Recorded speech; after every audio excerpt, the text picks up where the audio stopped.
Hari Om. Let's start with the prayer. Om Sahana Bhavatu Sahanau Bhunaktu Saha Viryam Karavavahai Tejasvina Badhitamastu Mavit Vishavahai. Om Shanti Shanti Shanti. Chinmayam Vyapiyat Sarvam Trailokyam Sacharacharam Tatpadam Darsitam Yena Tasmai Sri Gurave Namaha. Sri Gurubhyo Namaha. Hari Om. So we are analyzing the concept of space and time, both from the science point and from Vedanta point. From the science point, Einsteinian definition is the time is gap between two sequential events. Whereas Vedanta questions, how do you know the event occurs? There has to be an observer observing the event 1 and the event 2. So the observer has to be independent of the time. And the gap between the two are essentially defining the time. And Vedanta says, because there is an observer and there is an observation of event 1 and an observation of event 2, we call it an experience 1 and an experience 2. Therefore, there is an experiencer which is different from the experience. And the experience has to be there. Without them, there cannot be a gap, cannot be quantified. So for that, a conscious entity who is an experiencer has to observe the flow of the two events, sequential events, for him to say, yes, event 1 has happened, now event 2 has happened, now I can see also the gap between the two, therefore the concept of time is also arose by or in the presence of a conscious entity. Let's pose a question.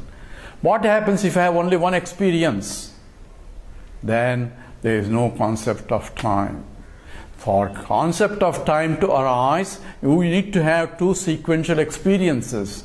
And that's the reason why in the deep sleep state, where there is only a single experience of non-existence of everything else other than myself, and therefore there is only constant observation of nothingness, and that experience is only there and nothing else, because there is no difference to differentiate from that.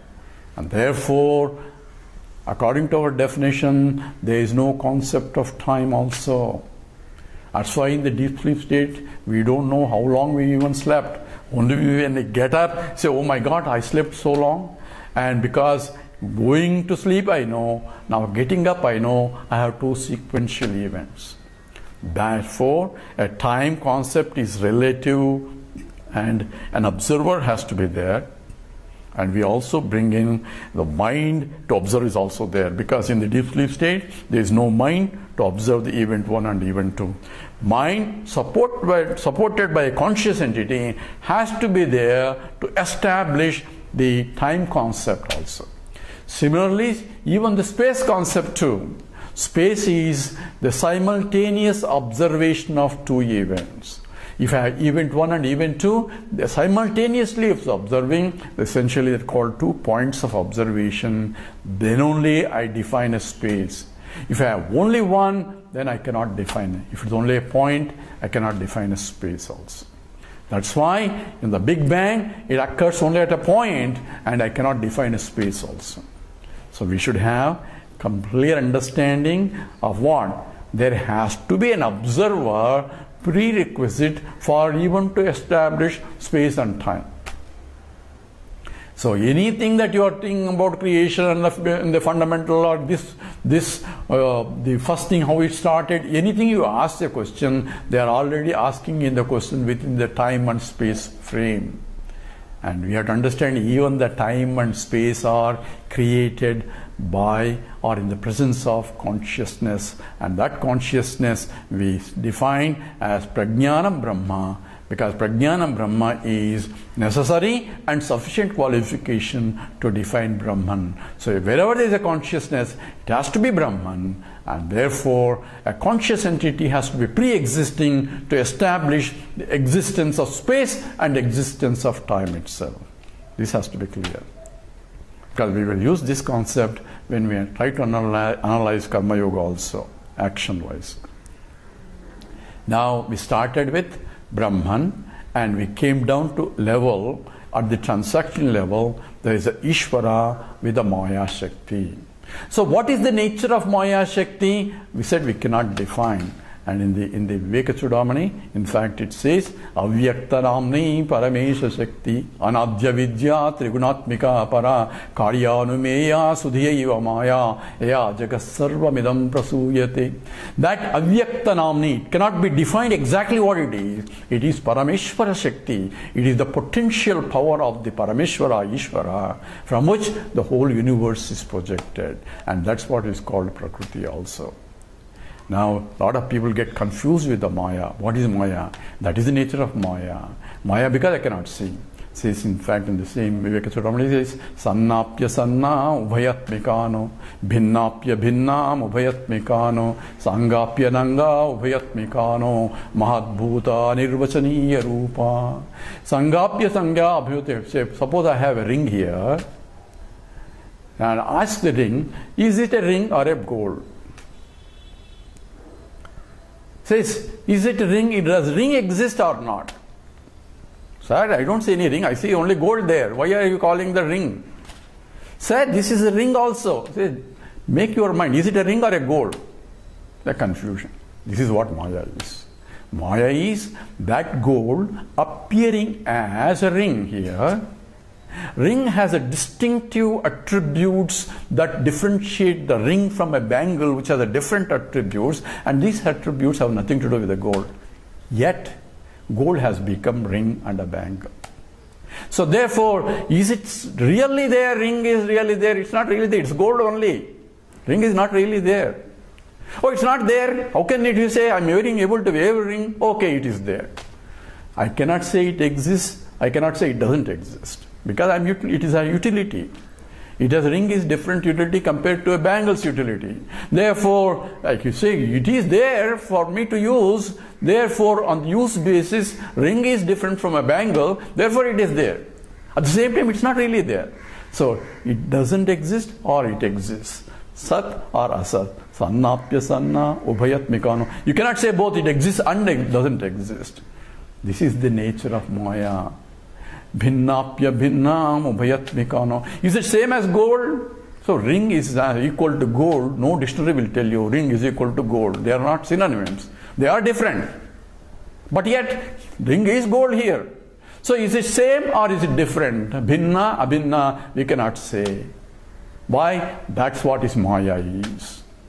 I am seeing differences when I'm paying attention only to the Nama Rupa, only to the names and forms. I am seeing differences. But if I have a vision of the reality of underlaying that truth behind the ring and the bangle, then I can see it is a gold, that's also gold, it's also gold. I see oneness that pervades the whole gold ornaments. But I am only paying attention to superficial, superimposed, the attributive contents of the ring and the bangle and the necklace. I see only plurality there. And therefore, it is why that makes it look different and takes that difference as a real is what is called Maya. But that's why Daivim Esha Gunamayi Mama Maya Duratyaya. Say, I am seeing this different, that different, he is different, she is different. All my transactions, whole life itself is I am taking it differences because I cannot but operate in these differences. Yet, Scripture says that he himself became many. He himself is different, appearing only different. Gold itself is appearing different. So I should have the vision of oneness in spite of apparent differences also. That is what is Jnanam involved. And Maya is taking the unreal as real. Here unreal, we have already defined three terms. What is absolutely real? That is Brahman. Trikala abhaditam satyam. That which is never changes, undergoes modification. The nityameva satyam. Eternity, that which remains the same all the time, is satyam. That which is asatyam is Vandhya Putraha. We gave an example where there is a self-contradiction there. There cannot be existence of a son for a barren woman. We cannot say he is Vandhya Putra. It's impossible. And that is asatyam. But this world is neither satyam because it's continuously changing, and what changes cannot be sat, because we said that which doesn't change only sat. But it is experience, therefore it has not asat also. Therefore we coined a new word, it's called a mithya. It's called neither sat nor asat. So sadasad vilakshanam is called mithya. So according to Vedanta, we mentioned there is sat, asat and mithya also. And the whole world comes under mithya.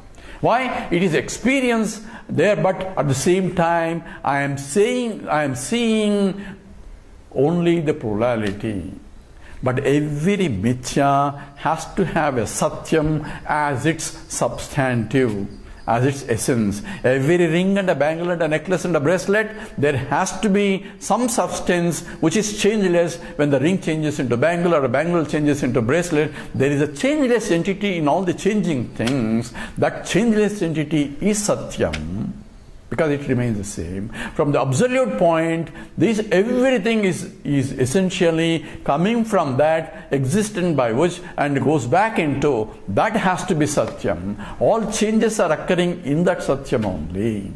Therefore, I should have the vision of a reality, and what is changing is not really real. It is only apparently real, and apparently real is created by the apparent force which is called Maya. Maya is also not real, because from Brahman point there is no Maya. Now, so where is Maya? Maya is in the Brahman only, because there is nothing other than Brahman. So if there is something, it has to be in Maya, in Brahman only. But yet in Brahman there is no divisions. So you should have, in gold there are no ornaments. But yet every ornament is becoming gold. So you have to understand the order of reality here.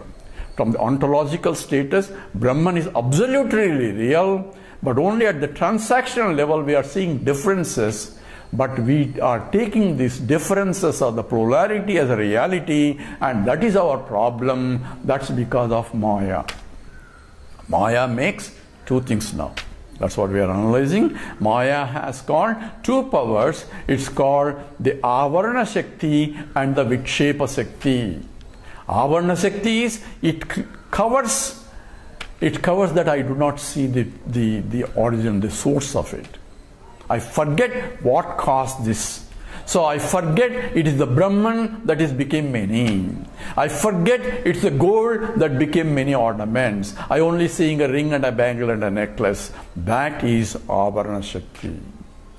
And Vikshepa Shakti is projecting power. The projecting, if I do not know, that comes only in the creation aspect, because I have a capacity to project, therefore I project, and when I project it, when I forget that it is my projection, that Avarana, forgetting, and Vikshepa, projecting power, are both come from Maya, because we define Maya is that force that is cause for change of state. And that therefore, even the projection, one projected into many, is a change of state, and that is also Maya.